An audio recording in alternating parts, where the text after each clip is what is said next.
Salut les amis, ici Shadow pour une nouvelle vidéo et donc aujourd'hui on va faire une review Transformers donc basée sur, comme je l'ai dit hier pour vous, il y a quelques jours pour moi, une figurine que je vous ai montrée en vidéo et c'est hop là, Generations Tankor donc qui est une figurine taille deluxe et qui est une figurine qui n'a pas fait tant de vagues que ça au final, malgré le fait que ce soit quand même, je le rappelle, le premier personnage Beast Machines qu'on ait eu depuis un bon bout de temps maintenant, hein, sans compter les quelques exclusivités BotCon qu'on avait eu avec Strika et son compagnon dont j'ai plus le nom, qui se transformait en hélicoptère, qui était basé sur le moule de l'avion de Hunt for the Decepticons, Eyebrow. Eyebrow, comme vous préférez. Mais dans l'idée, voilà, des figurines Beast Machine, ça fait très longtemps qu'on n'en a pas eu, sur les gammes classiques en tous les cas. Et moi, je me souviens que j'avais regardé une partie de la série quand j'étais gosse, à la télé. Et c'était quand même vachement sympa. Et le problème des figurines, c'est que pour la plupart, elles étaient quand même pas super fameuses, quoi. Il y a eu des figurines sympatoches, surtout principalement, en fait, des figurines en fait qu'on n'a pas eu dans la série. Et au final, c'est vrai que je suis assez content d'avoir des personnages qui ressemblent plus au design de la série et qui restent des figurines relativement simples. Alors, je vais voir si je peux garder un format plus court pour cette vidéo. On va voir ce que ça donne, même si ça fait déjà pratiquement 2 minutes que je parle. Enfin, voilà. Donc, comme vous pouvez le voir, Tankor est une sorte de pseudo-tank, une sorte de savonnette avec un canon au bout, quoi. Euh, alors je me souviens plus s'il ressemblait à ça dans la série, il me semble qu'il était un poil différent quand même, qui était peut-être moins long. Je sais que sa tête était visible puisque c'était plus ou moins la fonctionnalité spécifique, on va dire, de tous les Vehicons, puisque je rappelle que la série se passe sur Cybertron, donc ils n'ont pas besoin de se cacher, ils n'ont pas besoin de se déguiser. Mais voilà, donc pour le coup, j'aime bien le fait qu'on voit la tête. J'aurais bien aimé qu'ils soient un petit peu plus compacts comme ça et un peu plus larges sur les côtés. C'est ce que veut dire large, oui. Donc, niveau fonction, il peut rouler, sachant qu'il a deux roues, une ici et une là, et une roue centrale. Donc les chenilles représentées sur les côtés sont fausses bien sûr, mais vous allez comprendre vite pourquoi, puisqu'elles font partie en fait de la transformation. Et vous avez une fonctionnalité, c'est oh là, de tirer le missile, sachant que moi personnellement j'aime bien le design du canon sans le missile, donc j'ai tendance à plutôt laisser mon Tankor comme ça en règle générale. Donc voilà. Niveau, je vais faire un petit turnaround et ensuite on fait une comparaison de taille. Donc de profil, comme vous pouvez le voir, c'est pas forcément son côté le plus sympathique, on va dire. Hop. J'aime bien la manière dont il rend comme ça parce qu'en fait, j'aime beaucoup les lignes jaunes. Et puis on voit bien le canon, donc hop. Je vais plutôt mettre. Par contre, de dos, il rend pas forcément bien. Voilà. Je mets 2-3 quarts dans ce sens-là. Forcément, dans ce sens-là, avec le canon en premier plan, ça rend déjà mieux. Et donc de face il est un peu particulier quand même, hein. Là on sent vraiment qu'il y a le côté un peu trop long qui fait son effet. Sachant que je pense que mon plus gros problème avec le mode véhicule, en fait, c'est les trous qui sont situés ici, vu que c'est vraiment des trous qui sont assez visibles tout de même. Donc c'est vrai que bon, ça peut en déranger certains, moi y compris. Après, bon, ça reste une figurine relativement simple, et donc je peux lui autoriser, enfin autoriser, je peux, enfin moi ça me dérange pas tant que ça dans la mesure où elle fait son boulot de manière assez simple et ça fonctionne plutôt bien, donc voilà. Après, pourquoi pas avoir mis une sorte de petit panneau qui vient se placer, hein, parce que le corps est assez vide en fait de base, donc pourquoi ne pas avoir mis un petit panneau qui vient se pivoter ici, et puis en plus en mode robot, vous le verrez, pivoter dans l'espèce de petit espace qu'il a sur les côtés. Ça aurait pu être une bonne idée aussi. Après, c'est vrai que accéder à ce panneau comme ça risque d'être assez compliqué. Voilà. Et donc, bien sûr, avant qu'on passe à la transformation, voici une comparaison de taille avec Papy Castagne. Et comme vous pouvez le voir, c'est la taille Deluxe classique depuis, on va dire, environ 2012 à peu près. Ça n'a pas vraiment changé, ça, hein.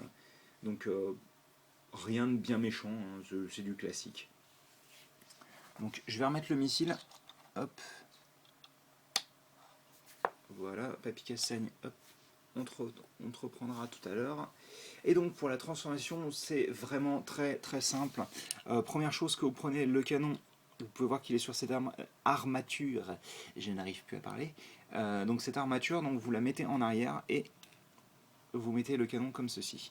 Ensuite, vous venez séparer les côtés du centre du véhicule à l'avant et prendre cet ensemble-là et le pivoter vers le haut.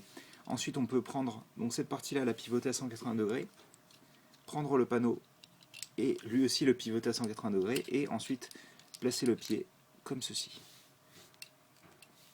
Voilà, donc on fait la même chose de l'autre côté, c'est extrêmement simple, hein. Voilà, donc on a des jambes de fête. Ensuite, on vient prendre ces pièces-là et on les pivote vers l'extérieur. Et c'est aussi pour ça que les chenilles ne risquent pas d'être fonctionnelles, vu qu'en fait vous avez tout un pivot qui la traverse. Et puis de toute manière, sur un Deluxe, il ne faut pas rêver, je pense. Ensuite, vous dépliez le bras et vous pivotez de manière à ce que la petite scie circulaire se retrouve au-dessus du bras. Au-dessus de l'avant-bras, je devrais dire plutôt. Ensuite, on prend ce panneau et on le pivote à 90 degrés en arrière. Et on fait en sorte ensuite que ce tenon-là vienne se placer dans ce trou-là et ces deux pièces rectangulaires viennent se placer sur les côtés du corps. Et on a plus ou moins terminé la transformation, sachant que hop là, vous pouvez aussi positionner sur deux pivots les espèces d'épaulettes comme vous le souhaitez. Je crois que dans la série elles étaient plus comme ça. Et voilà, donc on a encore en mode robot, sachant que vous pouvez laisser son canon dans son dos comme ceci ou le mettre en avant. Sachant que moi perso je préfère l'avoir dans son dos, et d'ailleurs je préfère l'avoir dans son dos avec le missile éjecté, parce que ça fait assez compact et ça marche plutôt bien avec le reste du design du personnage. Hop. Donc on va faire un petit turnaround. Donc de face il rend vraiment vraiment bien, hein. Je pense que c'est son meilleur profil. Alors je vais vous montrer ce dont je parlais. Donc oui, un panneau aurait pu être sympa ici pour pouvoir couvrir la misère. Après, je vous avouerai que c'est pas il est vide, hein, il est complètement vide le torse, hein, mais c'est pas ce qui me dérange le plus parce que faut vraiment se mettre là comme ça pour regarder. Et puis qui est-ce qui regarde son jouet comme ça, sérieusement quoi. Enfin, je sais pas. Vous avez pas d'autre chose à faire dans votre vie quoi, les mecs. Dans le dos, j'aime bien aussi les différents petits éléments de design qui ont été rajoutés, qui ne servent pas à grand chose, hein, mis à part rajouter, on va dire, des détails de surface, mais c'est vrai que c'est plutôt cool. De profil, encore une fois, on voit ces superbes lignes jaunes sur du bleu métallisé qui rend vraiment, vraiment bien. Et donc, retour à la vue de face. Et donc, d'ailleurs, j'en ai pas parlé, mais vous remarquerez aussi son logo Veicon, donc qui était la nouvelle faction de comment dire, de Beast Machines. On va faire une petite comparaison de taille à nouveau. Donc ouais, il est pas très haut, mais il a du volume, donc ça marche plutôt bien, je trouve.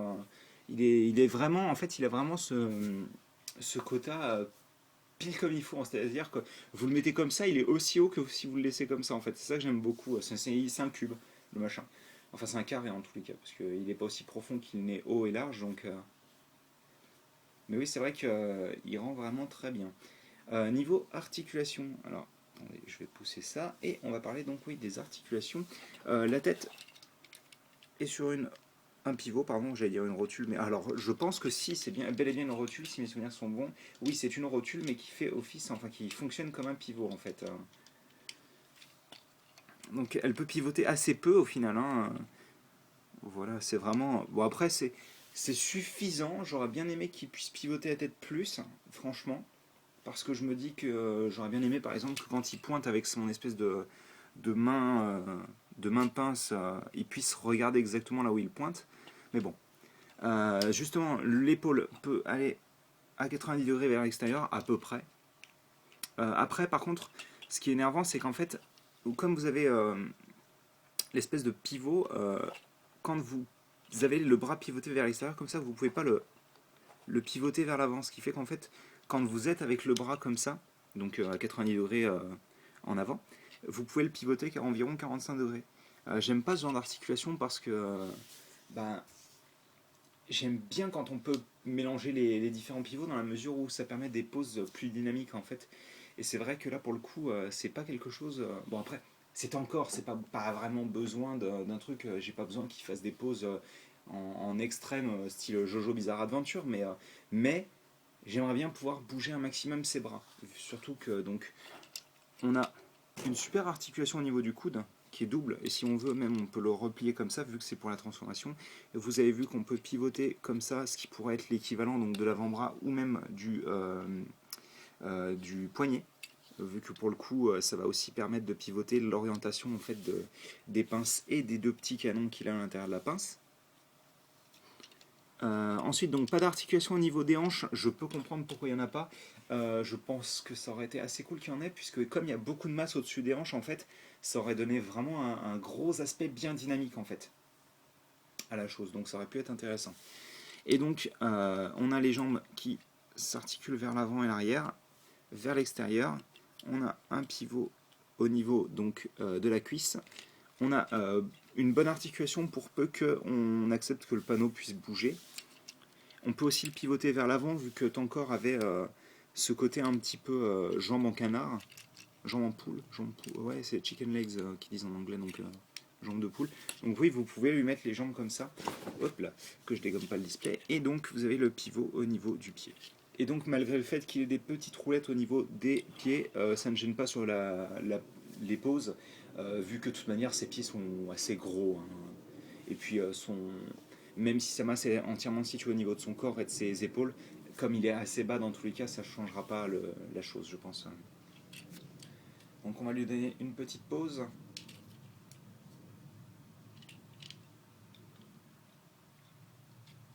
Et donc ensuite on pourra se quitter là-dessus. J'aimerais bien une pause genre où il a vraiment toutes ses armes. Oh, ça rendrait bien, faut voir si la caméra. Bah, je vais remettre son missile pour la pause, parce que comme ça au moins il est complet.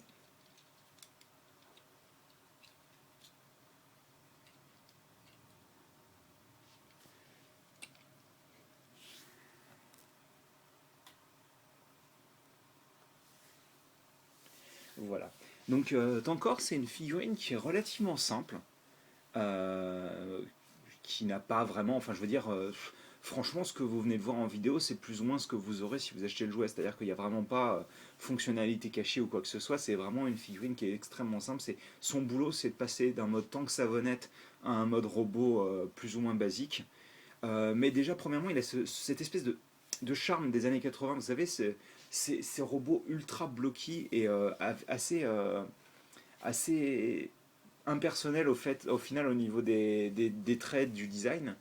Et, euh, et pourtant, c'est une esthétique que je n'aime pas particulièrement, perso. C'est-à-dire que, franchement, moi, les robots des années 80, franchement, tout ce qui est Mazinger, tout ça, c'est quelque chose qui ne me plaît pas. Même si j'aime bien le design de Grandizer, mais ça, ce n'est pas le sujet.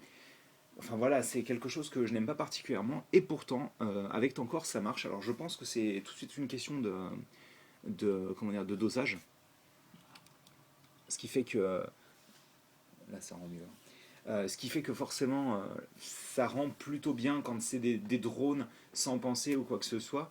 Et c'est vrai que bah, c'est plutôt cool d'avoir des designs. Déjà, ne serait-ce que le fait que ce jouet existe, je trouve ça complètement fou et ça m'a donné envie de l'acheter clairement parce que je trouve que c'est une bonne idée d'avoir ce genre de design auquel on n'aurait pas vraiment pensé.